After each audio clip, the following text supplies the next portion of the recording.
Ultimize.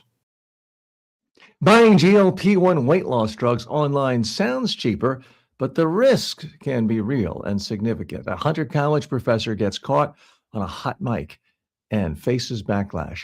AI literacy is the newest school trend, but what does it actually teach? In Budapest, a pizzeria goes full ancient Rome, no tomatoes, no mozzarella.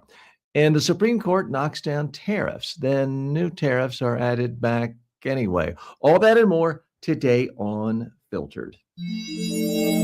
Welcome to Filtered with TJ Walker. Hi, and welcome to Filtered.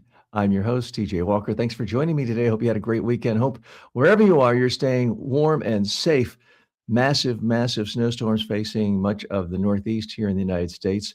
We have by Florida standards, a brutal cold chill here. It was 48 degrees when I woke up this morning, and it now is only about 59 degrees midday. So hoping you stay safe and healthy. Speaking of health, GLP-1 weight loss drugs bought online in the news.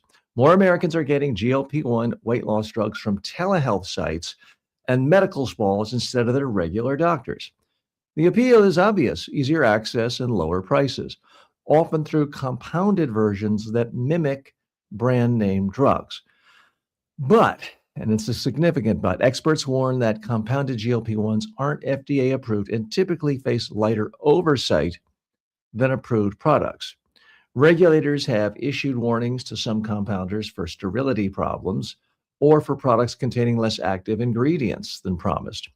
And beyond drug quality, doctors say GLP-1s work best as part of a full care plan: labs, side effect management, dose adjustments, and nutrition guidance, especially because rare but serious complications can include gallbladder or pancreatic issues.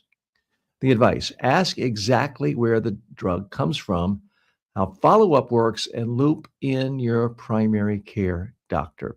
Okay, before you get too carried away, don't complain and write to me that I'm a shill for the American Medical Association, although full disclosure, I did a training assignment for them many years ago, but I'm not on their payroll now. I'm not filling for doctors so they can continue to have 6 and 7 figure incomes. That's not my point. It's really about helping you get an accurate sense of risk. Now, I'm not a medical doctor and I'm not here to give you medical advice, but I do want you to be healthy and to practice and maintain and build healthy habits. So when it comes to weight loss and GLP-1 drugs, let's face it, they're the most popular thing ever in the history of weight loss. In the history of humanity, they're the most popular thing. More and more people are on it. You'd have a hard time going on any street in America with more than 2 or 3 homes where somebody isn't on a GLP-1 these days. Let's look at some of the facts. As mentioned, 1 in 4 GLP-1 users do not get the drug from inside a doctor's office. Now, you don't need me to remind you, but it's worth saying, just because somebody has a website and says it's a drug, they could be selling you dried dog food. They could be chopping up bark from their tree and selling it. Maybe it's not legal, but how are they going to get caught? So I urge you, try to do some due diligence in finding a reputable supplier if you choose this drug. Now, GLP-1 shortages have been declared officially by the Food and Drug Administration. These compounded drug versions of it, different versions of the drug, but compounded together differently in different places, not FDA approved. Now, you could say, well, TJ, supplements, vitamins are not FDA approved. Fine, but be careful. A company called Hims sold cheaper Wegovy compound briefly, but they got in all sorts of legal hot water and had to take it off the market. Some compounds mixed with B12 or NAD+, whatever that means. If you're thinking, well, that doesn't sound bad, how do you know? The FDA has sent warning letters, and this is an FDA that generally doesn't seem too worried about people's health being damaged. They've sent warning letters over sterility issues from some of these GLP-1s that have been sold online. Many studies found that there's been rampant mislabeling of GLP-1 products, and that you look, there's financial conflicts everywhere. Your doctor can make money. They have a conflict of interest. They want you to be healthy with the least amount of damage to you, but they like to make money. And prescribing drugs that require you to come to the office regularly and get more blood tests. Conflicts are everywhere. So I don't want to tell you just because there's a conflict, that means it's wrong. But a lot of people are really rushing into this. And I'm not sure enough due diligence is being done on all sides of this, not just people getting the GLP-1s online from shady sites or sites that don't really have any form of credentials or certification or signs of authenticity, but even people rushing into their family doctor and demanding these drugs. So let's look at some bigger perspective here. Let's look at just the risk where we know it's not rumor, it's not hearsay. It's literally written on the bottles that these drugs come in. It's literally written into the advertisements. The side effects, common side effects: nausea, vomiting, diarrhea, constipation, abdominal pain, bloating, gas. Again, this isn't me hypothesizing. This isn't someone who's anti a particular pharmaceutical company trying to trash them.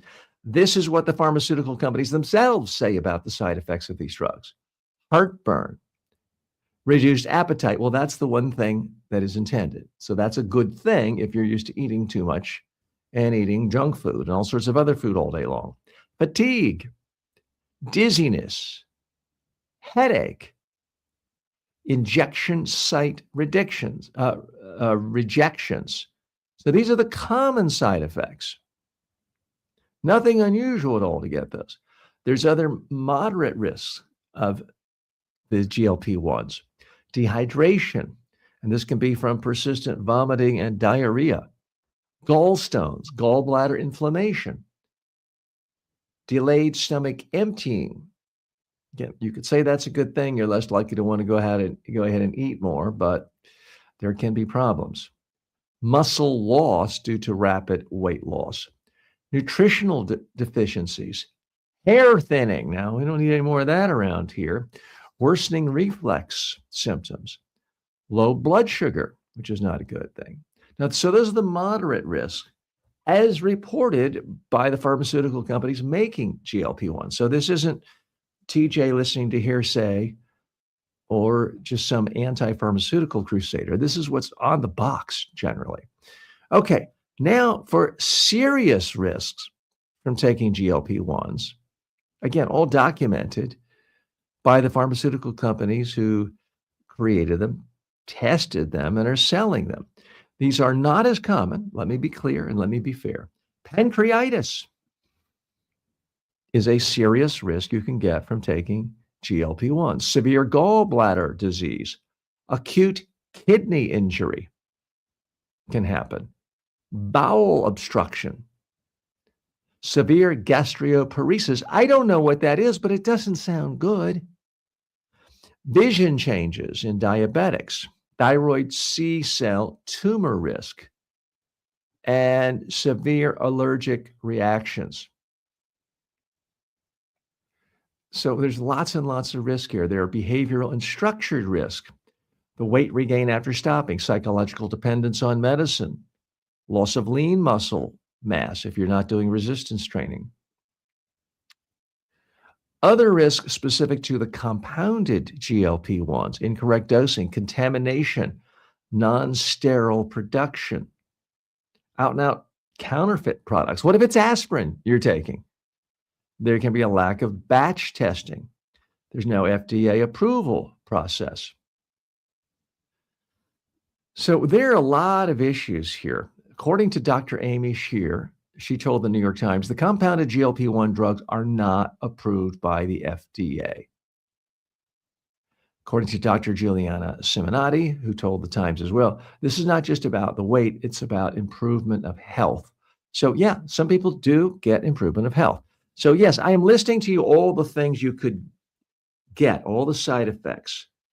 Pancreatic disease sounds horrible, but you have to balance that in life. Most things, there is a balance.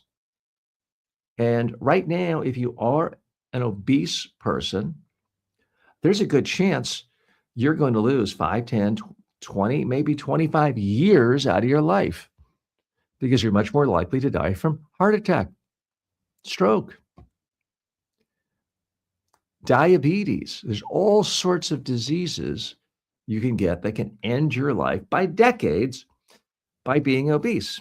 So if you've tried everything, you've tried and tried and tried and tried, I don't begrudge you or anyone trying a GLP-1. But I do think that too many people rush into it without really looking at all these side effects, because vomiting, diarrhea, kidney stones, those are painful. Look, I get it. It's hard work to turn down the dessert. It's hard work to not snack all day in America because we have tasty snacks thrust in our face all day long. It's hard work to drink water instead of delicious, tasty, sugary beverages. I get it. It is hard. But at some point, dealing with pancreatic disease and kidney stones and gallbladder issues and vomiting and diarrhea, that's hard too. So my challenge to you is try, again, I realize that different people have different metabolic rates, different health issues, different degrees of physical strength, mobility, all sorts of issues. I'm not here to tell you that, it's really easy for anyone to weigh their ideal weight without a single excessive pound of fat. I'm not telling you it's easy. I'm not. What I am suggesting is that it can be really hard to manage your weight properly, especially for the rest of your life with GLP-1s, if you happen to be one of the many people who have numerous side effects. And for many people, the first solution should be go to the grocery store, forget going to restaurants, fast food restaurants or any other kind of restaurant. Just go to the grocery store for the next 3 months and shop exclusively on the produce aisle and perhaps the fresh seafood and meat aisle. Forget all the sugary-based products, all the highly processed products, all the products that come in boxes and bags with sugar and salt and highly processed carbohydrates put into it. Eat real food. The time you spend looking at your phone and even watching this show, which I appreciate you watching or listening on your favorite podcast platform, do it while you're out walking. Do some exercise. So again, I am not your doctor and I'm not anybody's doctor, but I have eyes and I've certainly seen pictures of what human beings look like in the United States, in Europe, in Asia, 50 years ago, 60 years ago, 70 years ago, 80 years ago, 100 years ago. If you have eyes, you've seen people from all these cultures. And the one thing that's amazingly consistent, nobody's obese. Obesity till about 40 years ago was extraordinarily rare. We're talking about 1% maybe.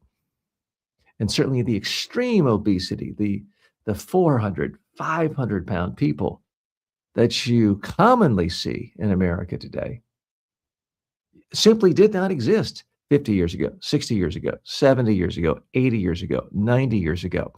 Well, why is that? Human genetics do not change that quickly. Evolution doesn't happen that quickly. Natural selection just doesn't happen that quickly. There have been two things that have changed. We gorge ourselves with garbage food all day long. And I'm sorry, Diet Coke is a part of that. We gorge ourselves with absolute crap food. And when we're not doing that, we're sitting back, staring at a screen, not moving, not exercising, not running, not playing sports, not kids out playing in the streets. Everyone is sitting, watching a screen, and cramming stuff in our faces. And that's why we have an obesity epidemic. That's why GLP-1 drugs are so wildly popular right now. So yes, it does solve the problem for some, but the side effects are massive. You know what the side effects are of eating healthy food? Nothing. You know what the side effects are for most people who don't have pre-existing conditions when it comes to walking an extra hour a day? Nothing. The side effects are you feel better, you sleep better. Those are the side effects. So I'm humbly begging you, requesting you, take your weight seriously. I'm not fat shaming anyone. It's not about how you look, but weight is a huge, huge indicator of overall health. And while, yes, some people of healthy weight can be unhealthy, and yes, some people who have a higher BMI can actually be in great shape, especially if they're a professional athlete. But in general, having a waist that is above about 38 inches for men and what about 28, 30 inches for women, having a waistline above that, having a weight that is 10, 20 pounds above your recommended weight is a sign of poor health and problems for your health. It's got to be taken seriously. I think it's great so many people are trying new things like GLP-1s. But why not make it the second choice rather than simply stop eating garbage food and moving more? Those, I think, should be the first two choices. I'm TJ Walker. We've got a lot more interesting stories to come. Please stay tuned. Like what you heard? Don't let the algorithm bury us. Subscribe now at substack.com/@TJWalkerSuccess. Want direct access to me live? Want to unlock bonus episodes, behind the scenes takes, and full access to my premium courses? Then become a member today. Just go to tjwalker.com/members and choose your preferred platform, YouTube, Patreon, whatever works for you. This isn't just another subscription. It's a full access pass to the tools, coaching, and content that can transform your communication and career. tjwalker.com/members. I'll see you inside. Hunter College professor hot mic controversy. Hunter College says it will review whether abhorrent remarks by a professor violated school policies after comments were captured during a public meeting about potential school closures. At a February 10th Community Education Council meeting, a student spoke in support of her school. An attendee identified as Allison Friedman, a Hunter College associate professor attending virtually as a parent, was heard saying, quote, "They're too dumb to know they're in a bad school," along with a reference widely condemned as a racist trope. Now, Friedman later said in an email statement she was trying to explain a systemic racism to her child by citing an obviously racist trope, and that these abhorrent views are not my own. City and school leaders denounced the remarks, and the school's chancellor said the community deserved better. Okay, so this is an unfortunate situation that is only going to happen more and more often. I don't mean people being racist, and I don't mean to dismiss that issue, but the idea of getting quoted and being heard on a microphone for a conversation that you think is a private conversation, and all of a sudden the whole world hears it. Next thing you know, you're being vilified. You're being turned into a monster, fairly or unfairly, and your life, your career can be in turmoil. I'm going to look at this from a slightly different perspective. I by no means am suggesting that we should discount racism or that racism or saying racist comments isn't a serious problem. But I want to step behind this for a moment without casting any judgments for or against this woman who says She was not making racist statements, but simply sharing how others often do it with her own child. You got to be careful. Here's the problem. You're on a Zoom call with a whole bunch of people. Your mic is on. You hit click, turning it off, and you look too quickly. It didn't actually go off. You clicked the wrong button. Or maybe you thought your mic was off and you clicked it thinking you're turning it on. You're not on. People can't hear you. And then you click it again. Now people can hear you, but you think you're off. It's very, very easy. Now, I've never been caught saying something horrible like that, but I have gone to the restroom before when I was still wearing a wireless microphone. Fortunately, nothing worthy of a bad movie making fun of it or mocking it, but embarrassing things can happen in the world of microphones. And these days, all of us, if you have a cell phone, you're around a microphone 24 hours a day. It doesn't mean everything you're saying is being recorded, but it is increasingly is getting to the point where you got to act like it could. Let's look at some more of the issues surrounding this case. Again, it happened February 10th at a community education council meeting. The professor was identified, Allison Friedman. The student speaking was Black. And so here's what she said. She said, they're too dumb to know they're in a bad school. This is after the young Black student was talking about why she wanted to keep her school open. And then here's the part that really got into trouble as well. If you train a Black person well enough, they know to use the back. You don't have to tell them anymore. This is in reference to a racist sentiment that you want to train Black people to, I guess, come into the back of the house or the back of the factory, the back of the business. Because according to the theory of racists, they are subhuman and inferior, so they should not come in the front door. So the woman is saying, I had been trying to explain the concept of systemic racism to my child, who was in the room with me, by referencing an example of an obviously racist trope. She went on to say, my complete comments make clear these abhorrent views are not my own, nor were they directed at any student or group. I fully support these courageous students in their efforts to stop school closures. However, I recognize these comments caused harm and pain. While that was not my intent, I do truly apologize. So she is apologizing. Others said, a parent interrupted her in the call and said, what you're saying is absolutely hearable here. You ought to stop. I think they realized this person did not realize she was on. Now, other politicians who weren't there weighing in, the Manhattan borough president called it particularly despicable. The city councilman, Eric Dinowitz, these racist comments are horrendous. Hunter College as an institution has to weigh in. We stand firm in our enduring commitment to sustain an inclusive educational environment.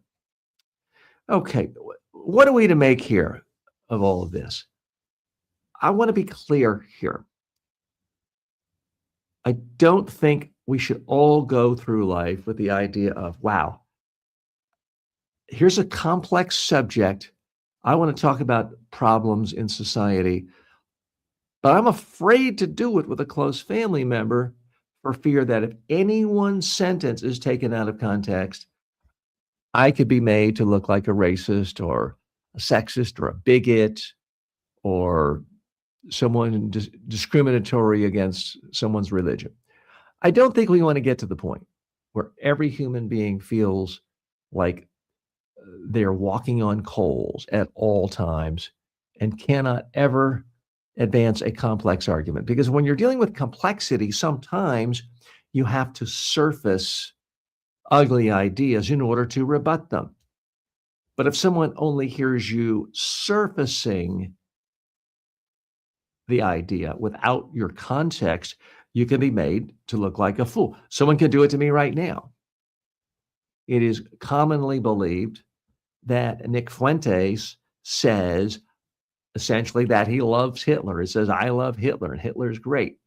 That's obviously repugnant. And I think it's a real problem for the conservative commentariat and the Republican Party in general. Now, someone could pull just the part of where I said I love Hitler and show that playing again and again and again and say, well, look at TJ, the anti-Semite. He said, I love Hitler.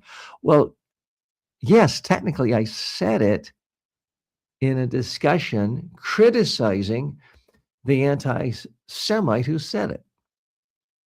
Now, I've got the luxury here of knowing everything I'm saying is recorded here. So if I do get criticized, I can simply divert people's attention to this whole video and exonerate myself. But most people don't have that.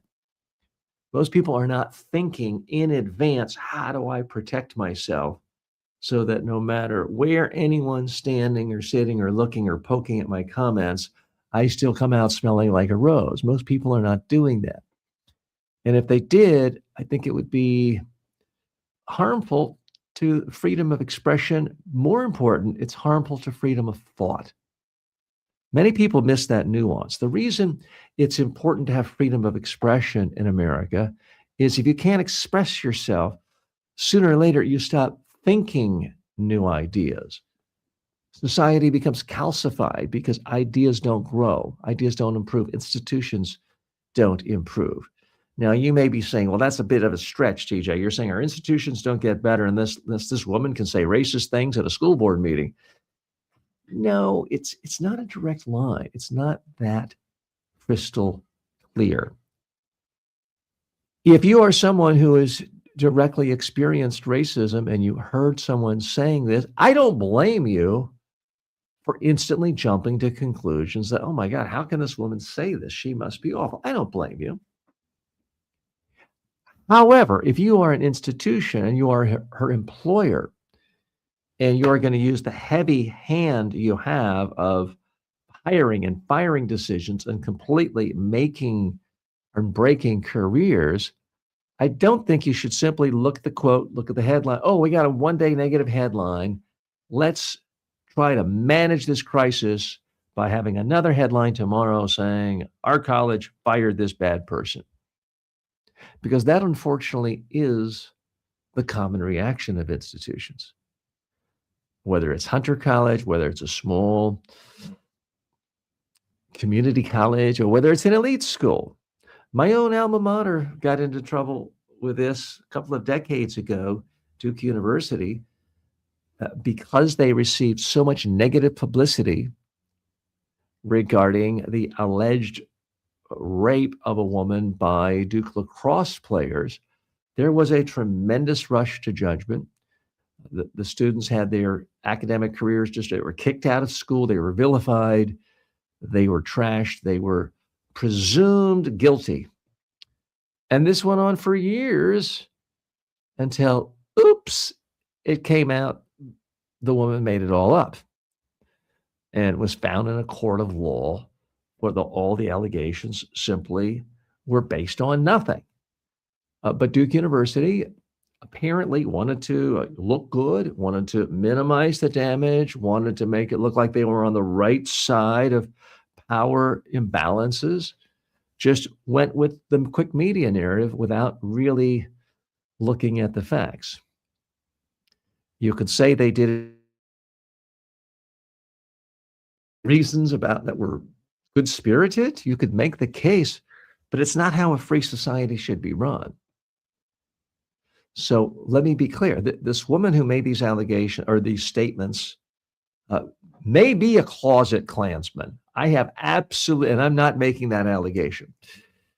Certainly doesn't seem like someone who would be teaching at Hunter would fit that profile. But I'm willing to have an open mind. All I ask from you is really two things. When you hear a quote from someone that sounds outrageous, that sounds ridiculous, judge them fairly, but judge them with an open mind the way you would want to be judged. Look at the broader context. Look at their life history. Look at what they've done with their life. Look at what they say is the reason they said it. Now, I don't personally happen to be a a teller of dirty jokes. Not saying it's a bad thing. It's just not my thing. I don't remember them. It's just not my thing. But do I think there's some people who've accomplished a tremendous amount of good in the world who've told dirty jokes? Sure. Do I think they should have their entire lives ruined, their careers ruined because they did? Not really. We've got to look at these issues from a balanced perspective, try to figure out what's going on, and then come up with some punishment that seems based on fairness. And it sounds like this woman already has had an extreme amount of pushback and at least punishment in terms of beating in the public square verbally. I'll let you know if I hear of more evidence coming out on either side to make the case whether she is this horrible racist using her position of power to oppress minorities, or if she's actually a really nice, decent, good person who was legitimately trying to teach her daughter a lesson about how racists think, which I don't see how any serious person could deny that there would be some value to that. I'm TJ Walker. This is Filtered, where we don't try to take the easy, quick, knee-jerk response to any issue in the news. Instead, we dive deeper, analyze the messages, and also try to come up with some personal development tips for you. I do recommend you're on any kind of a public meeting, Zoom, anything where the rest of the world of people are not your best friends listening, be very careful with what you say. Don't assume just because the button on your screen says mute that you're actually muted. Want a shortcut to powerful communication skills? Download the TJ Walker Success Library, 5 of my best-selling books for only $9.95. Go to tjwalker.com/books. Instant access, big impact. I've had entire YouTube channels wiped out overnight, so if you enjoy this show, don't lose track of me. The safest way is my newsletter, substack.com/@TJ Walker Success. Sign up for free and you'll get exclusive commentary, live session alerts, and first access to new tools. Again, that's substack.com. Just search for TJ Walker or go to substack.com/@TJ Walker Success. Your direct line to everything I do. AI literacy takes over schools. AI literacy is rapidly spreading in schools, pushed by tech companies and reinforced by government workforce messaging about an AI-driven future. In practice, AI literacy can mean learning how to prompt chatbots, verify answers, spot misinformation, and understand bias and deepfakes. One Newark, New Jersey high school is piloting an elective that treats AI like driver's ed. Are students steering the technology, or is it steering them? That's the real question here. Teachers there use classroom chatbots to challenge student arguments, but they also draw bright lines. Initial critical thinking and peer discussion should stay AI free. The larger debate is unresolved. Advocates say students must learn these tools for jobs and competitiveness. Skeptics warn chatbots can make things up. Oh, yeah, they can, enabling cheating and erode reasoning. The middle ground approach: teach use, limits, and ethics. Okay, I'm glad to see that at least some schools in America are trying to teach kids how to use AI. I understand the initial reluctance where many teachers, many administrators said, oh, it's all bad. It's just for cheating. No students allowed to use it. Can't use it in our classroom. Anyone who's caught using it is going to get an automatic F. I understand that initially, but that was kind of the same response to calculators. When the calculators came out in the 1970s, I mean, this was my time. That was seen as, oh, a big cheating tool. Better not ever use a calculator. These days, no one serious involving math, no serious mathematician doesn't use calculators on a regular basis. It's an enhancement. It doesn't push the outer boundaries of new mathematical discovery, but it's an important part, it's an important tool to make things happen. Students still had to learn how to add, subtract, multiply, and divide. Similarly, I think students are going to have to use AI. Now, if you listen to the prognosticators who seem to know the most about AI, not just gadflies on the internet, but serious researchers, the Ray Kurzweils of the world, there is a consensus that at some point, whether it's 10 years from now, 50 or 200 years from now, AI will be so good that there will be simply no need for humans to do labor unless they want to. And yeah, maybe humans will still make a meal to show love or draw or paint for the beauty of it. But there'll be AI, robots, and other things to do those things as well or better. So I do think that's very serious. Nobody really knows at what point that will happen. I tend to be in the camp that it's not 100 years away, but it's probably not going to be in the next 25 years. Time will tell whether I was foolish or accurate on that. But if it is, for example, 25 or 30 years from now, then yes, students today need to learn how to use AI. The old saying goes, you're not going to be replaced by AI, but you are going to be replaced by someone who knows how to use AI. And that's why I think it is incumbent upon schools across America and across the world to teach children and students how to use AI effectively. Let's look at some more facts on this particular case. Google's pledged $1 billion in AI training going to schools. Microsoft announced a $4 billion AI skilling effort. There's been an executive orders urging AI literacy from kindergarten up. The Labor Department here in the United States has issued AI workforce guidelines. 100 million children tried Google digital citizenship lessons. And they talk about some of these issues. Now, the Newark school system serves about 900 students with this particular program.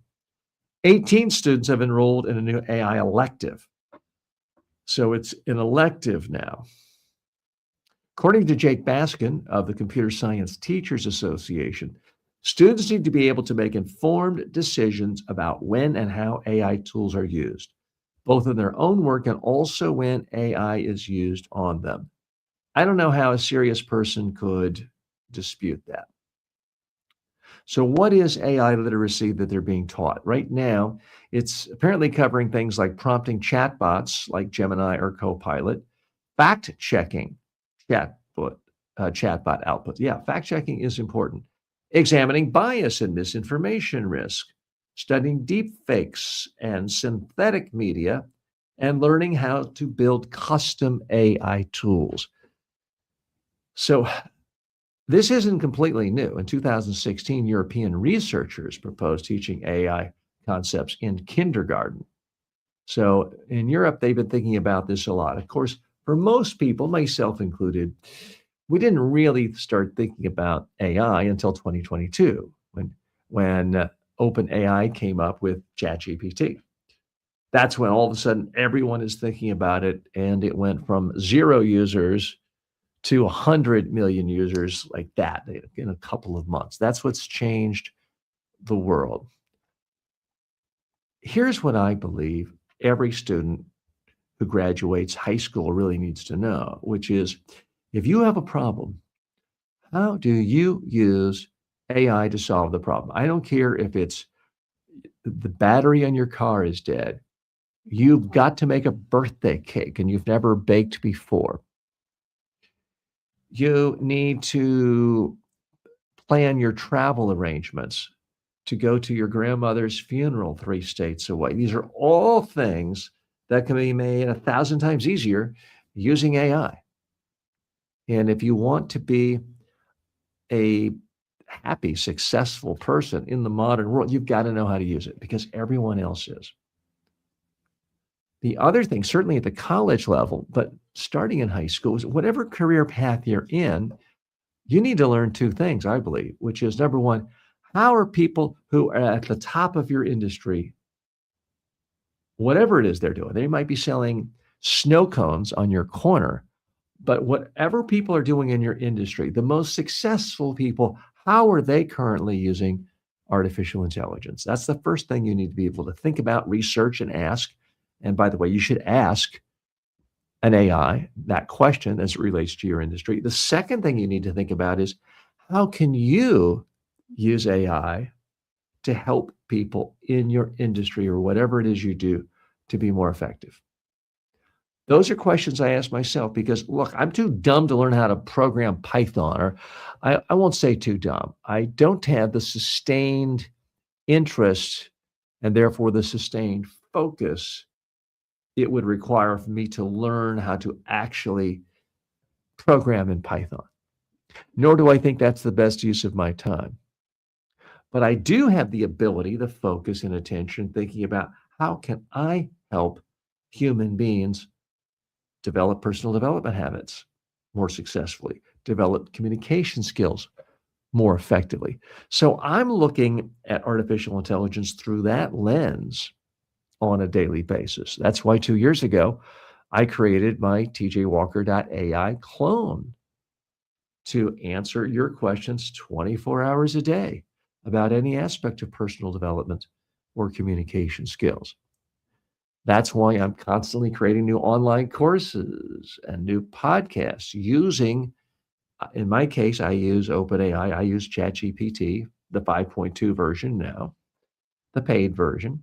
I use that to help me with scripts, organization, headlines. It speeds up my time a lot. I'm not asking ChatGPT to tell me what to say to you right now.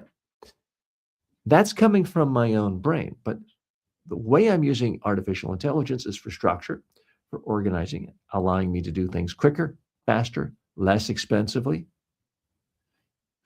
fewer staff members required to put it together.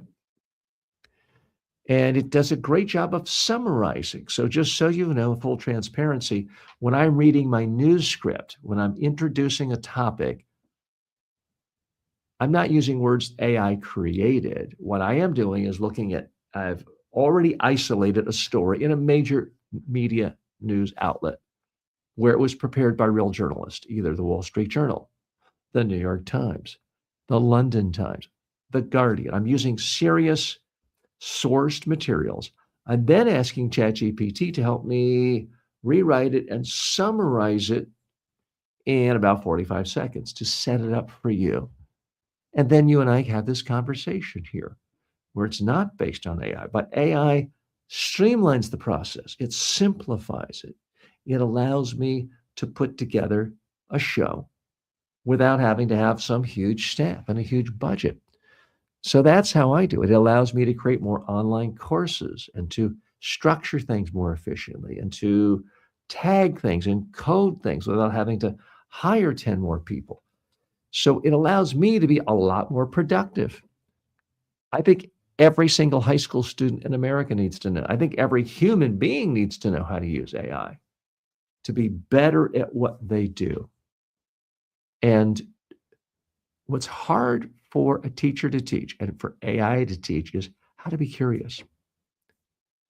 The people who are most successful in the modern world aren't necessarily going to be the computer programmers anymore. In fact, AI has made a lot of that superfluous, those skills. But what is still highly rewarded is curiosity, where someone channels that curiosity and then uses AI and other people and research from a variety of sources to experiment with and to come up with new models for helping people solve a problem. So that's a part of what I would teach if I were teaching an AI class in high school is I would want people, without using AI, come up with 10 really big, fascinating problems that you're curious about how they could be solved that would really help people. I'd probably put people in a room, put a blank piece of paper and a pen in front of them, no computers around. That would be the pop quiz, probably once a week. Give me ideas of what you're curious about. I want to spark curiosity because if you're curious about anything, ChatGPT is fantastic. With all the hallucinations, yes, they're real. With all the bias. Yes, that's real. There's still nothing in the history of humanity like the ability to come up with a question, a philosophical question, a historical question, a scientific question, and type it into a good AI and get reams and reams and reams of detailed insight that most of the time is correct. Not 100%, but if you ask one and then you ask a second AI to fact check it, you're probably on pretty solid ground. And you're going to learn more than if you can have a personal one-on-one conversation with Socrates or Plato. And that's why I'm excited to be alive, and I'm excited for these high school kids. I'm glad they are embracing AI. And certainly we need to teach teachers how to use it and how to teach with AI. And one of the biggest abilities I think important for testing as a teacher is, yes, have the computers, have their cell phones in the classroom if needed, but sometimes you have to have test day, and it's got to be an essay test, and there's got to be nothing but paper and pen. And that way you really see what comes out. Or oral presentations. I'm a huge fan of those as well. I'm TJ Walker. There's lots more to come. We'll be right back after this break. Want to advertise here? You better be legit. No crypto, no junk food, no supplements. Go to tjwalker.com/advertise. Most people can't afford a full-time coach. And even if you could, good luck finding one who's available when you need them. That's why I created the TJ Walker AI clone. It's built on my 40-plus years of real-world coaching and training. You get my exact advice, style, and frameworks instantly. Ask it how to handle a tough question. Get feedback on your elevator pitch. Rehearse your next big talk. This is the next generation of communication coaching. It's smarter than an app, more personal than a course, and always ready. Start using it today at tjwalker.ai. You'll wonder how you ever did without it. Budapest, ancient Rome pizza stunt. A pizzeria in Budapest is serving a limited edition pie inspired by ancient Rome, built with ingredients that would have existed 2 millennia ago. This was long before tomatoes or mozzarella arrived in Europe. Neverland Pizza's founder, Joseph Zara, said the idea was sparked by a 2023 Pompeii fresco showing a flatbread topped with items like fruit and herbs. He researched Roman culinary history, consulted a historian, and used an ancient cookbook, De Re Cocorina, to compile historically plausible ingredients. The team had to rethink the dough itself, using grains like inkhorn and spelt. I don't know what those are either. And even fermented spinach juice to help it rise. The finished product includes olive paste, gargum fermented fish sauce, confit duck, pine nuts, ricotta, and grape reduction. The restaurant calls it a special niche experiment, one designed to be memorable. Okay, so why did this catch my eye? I mean, I would definitely eat it next time in Budapest. And Budapest is a great place, by the way. I've been there many times. Really, I love their pâtés even more than the goulash. It's a fantastic culinary destination. I don't know if I've been to this pizza restaurant or not, but I would try it. In part, that's just me. I like trying any new food I haven't. Why do I want to put a spotlight on this? Because here we are talking about AI, the future, technology. And here, this restaurant owner, out of the millions of restaurants around the world, is getting tremendous news coverage. I found this on the Associated Press. It's being picked up by major news outlets all over the world. I have to assume the Instagram influencers are flocking to this pizzeria right now. They're making hand over fist. He didn't do it necessarily by using AI more effectively. He did it by being creative, by being different. Everyone else is so looking about the future, focused on the future. Let's look at 2,000 years ago. What happened? He took something that he knew people were interested in Pizza, number one. History, number two. Simpler times. Everyone is so overwhelmed with AI changing everything and so much dramatic change. And here's a guy looking at simpler times before tomatoes even existed in Europe. So it's really quite clever to promote a business, and this is great promotion for this restaurant. I mean, they have to be making a fortune based on this one story, which is based on the idea of doing something a little bit different, doing something unique. The biggest problem so many of us have is we try to copy whatever is successful. And if you're a pizza place, that can make, get it faster, more ingredients, cheaper price. Everyone has done those 1,000 times. But how many people have tried to make a pizza the way Romans actually ate pizza 2,000 years ago? As far as I know, nobody. That's why it's such a smart PR gimmick. And when I say gimmick, I don't mean that in a negative way. I mean, it worked. It got attention from the news media. It got attention from human beings. It got my attention because it stood out as different. And it just shows it does not everything has to be about AI to get in the news, number one. Number two, so many people in the food industry think, well, if you're in the food industry, you either have to be in Paris or you have to be in New York City or no one will ever give you the time of day. Well, no, this is Budapest. Again, I love the food in Budapest, but it's not the sort of place that generally dominates, the Michelin rankings, for example. So this proprietor of this restaurant was very shrewd. Now, here's my challenge to you. Let's say you're in a restaurant, or let's say you're in another business.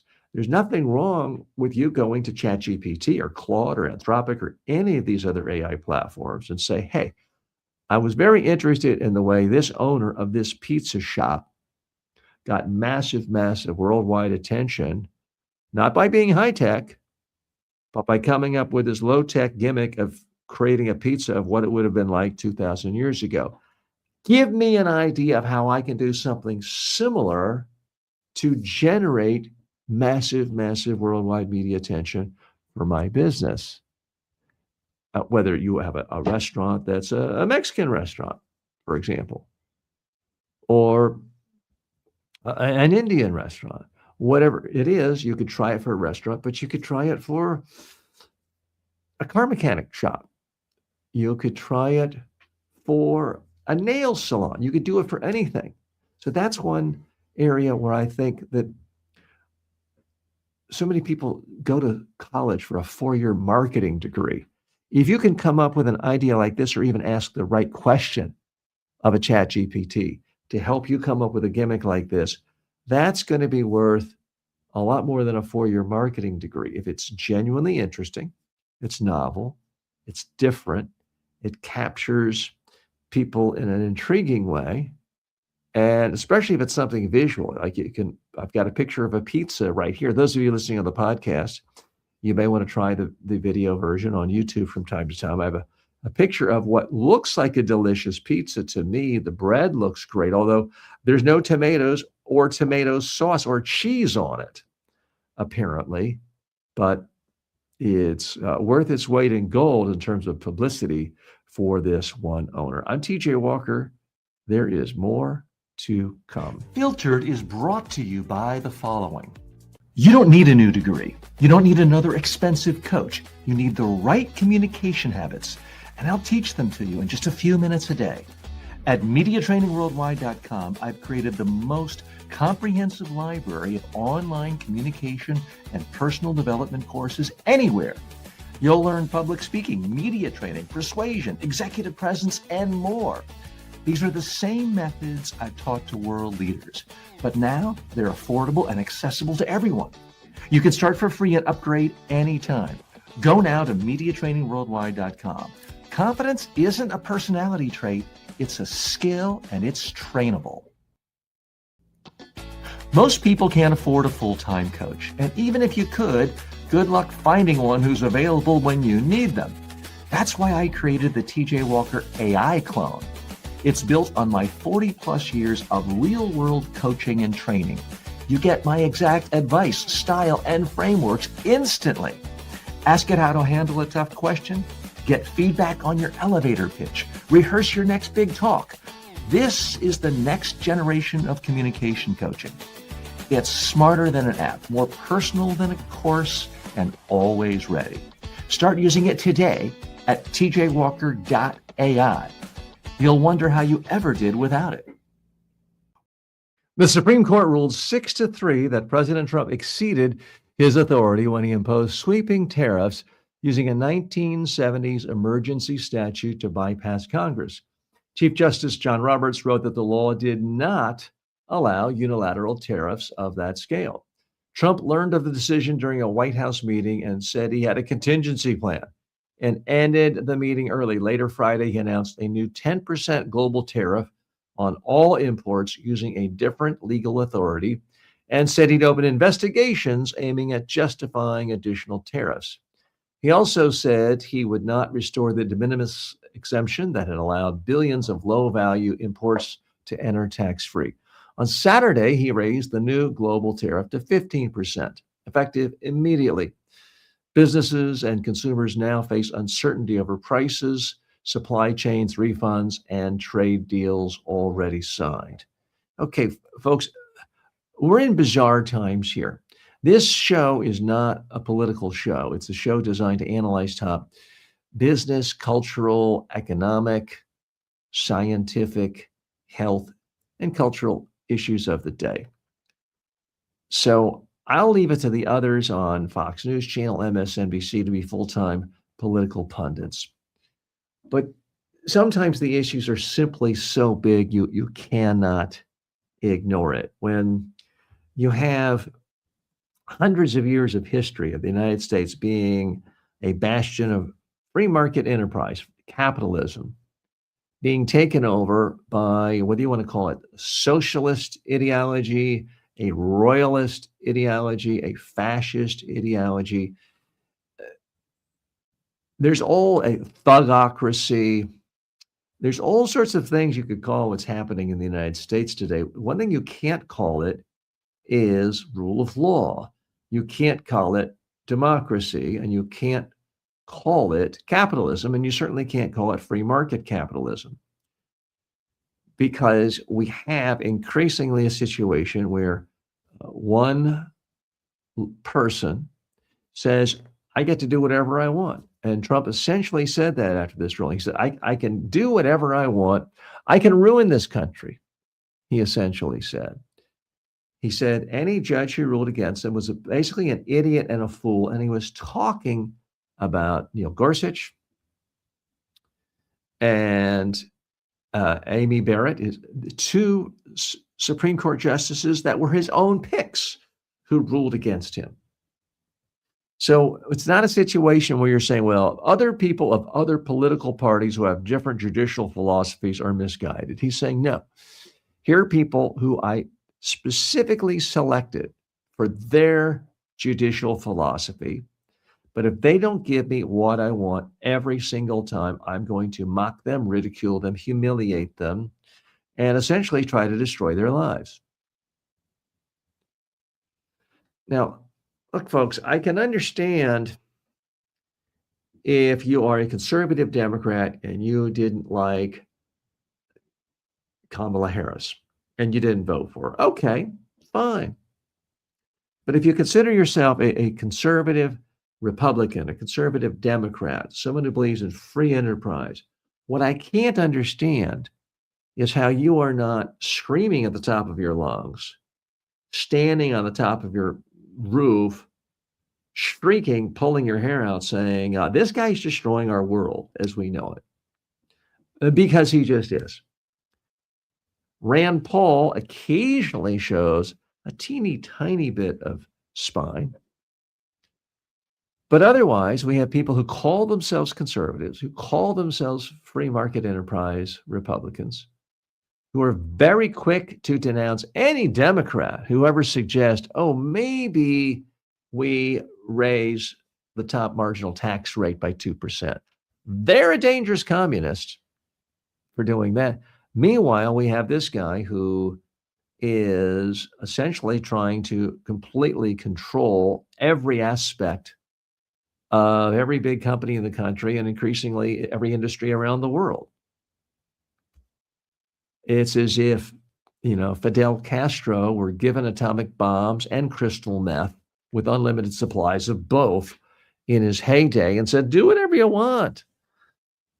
It's hard to imagine a worse result than what we're getting right now. We have the government taking ownership in private companies, as I've talked about before. Trump essentially acting like a mob boss, taking 10% of Intel. We've got a situation now where the president of the United States is telling Netflix who they can and cannot have on their board of directors. Again, if Biden had done this, if Obama had done this, I guarantee you would have had every single Republican senator, every single Republican member of the House calling for his impeachment that day. They would be filibustering nonstop saying, this person is a despicable, totalitarian communist out to destroy the American way of life and all of global capitalism. And they would have been right. They would have been justified in saying that. But now there's complete silence. The president does not like that Susan Rice, a former top Democratic official, has been asked to be on the board of directors of Netflix. And so he's trying to become the HR manager of every big company in the country. Well, I'm sorry, my friends, but that's what fascist leaders do. That's what Putin has done. That's what Viktor Orban has done. That's what Mussolini did. And yes, that is what the guy next door to Mussolini did. And how you in good faith could call yourself a patriotic American and not be condemning this is beyond me. It's all well and good to say Bernie Sanders is condemning this and all Democratic senators and AOC. They have no power. They have no clout. They're not going to change anything. The people who can actually change this are chickens. They're cowards. They're craven. They are saying to themselves, I could do what's right and stand up for the most basic semblance of principles I've talked about my entire life, or I could duck, I could cover, not get criticized by the dear leader, not get a primary, not have my opponent get $10 million, not get doxxed at my own home, not have my own children followed around at their schools.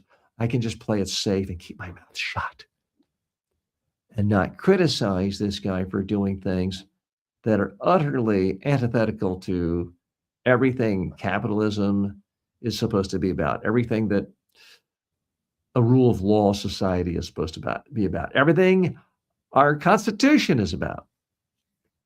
And when you see the likes of a Mike Johnson say basically, oh, we as Congress, we're no longer the co-equal branch of government.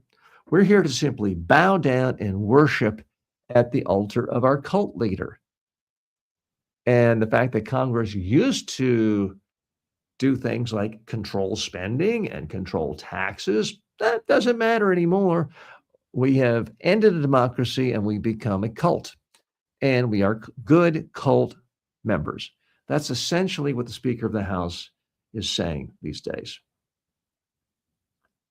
And it's particularly rich, given how many thousands of hours I've had to listen to, and really any American, over the last 4 decades, from so-called conservatives talking about the danger of government overreach, the danger of the black helicopters coming to attack Americans on American soil, when all of these things are happening now, and they're silent. And I could go through industry after industry, linking export policy changes to company revenue sharing, like what's happened with NVIDIA, taking ownership stakes, as I mentioned, in Intel, telling U.S. Steel what it can do and what it can call itself. And this everyday back and forth of more and more tariffs, which is really a tax. Shame on me for even using the word tariff without using its full name. It's a Trump tariff tax. That's what tariffs are. They are taxes, and you pay for it. And the fact that he's changing them every day, unless people bribe him by letting him have a hotel in Vietnam or give him a plane, like the Qataris, it's absolutely despicable and shameful. And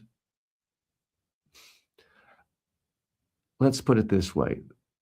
One of the biggest cliches in American politics is that this election year is the most important election in the history of our nation, or one of the most important of the century. 2026 really is one of those. Because if people do not elect a Congress willing to take its responsibilities seriously, I think the United States as we know it is over. And by taking responsibilities seriously, I mean you have to vote for people who actually believe in the Constitution that says Congress has the right to tax, not the president. The Congress has the right to ratify treaties and tariffs, not the president. Congress has the right to budget money and determine how it's allocated in our country. So you're going to have to vote for people who actually believe that and act upon it. And the one thing we know with 100% certainty is there are, other than Congressman Massey, and occasionally last week, there were 6 Republicans, but every single Republican in the United States Congress, or the House of Representatives certainly, they've abdicated their responsibilities. Doesn't matter if you consider yourself a conservative, a liberal, progressive, libertarian, a Democrat, or Republican. This transcends all of this. You're not a serious representative. You're not a serious thinker. You're not a serious human being, in my view, if you simply say, I'm going to toss away every single principle I've ever said I advocated because I'm afraid of being criticized by dear leader. So Americans, I'm here to tell you, you're going to have to vote. I'm not telling you who to vote for, but you're going to have to vote for people who take their responsibilities seriously. And we're not seeing that with the incumbent Republicans in the House of Representatives. I'm TJ Walker. This is Filtered. Tomorrow, I hope to spend a lot less time talking about politics and the Great Orange One. I want to focus on issues that relate to you, improving your health, improving your wealth, making you more successful. That's what we're all about right here on Filtered with TJ Walker. Thanks so much. See you tomorrow.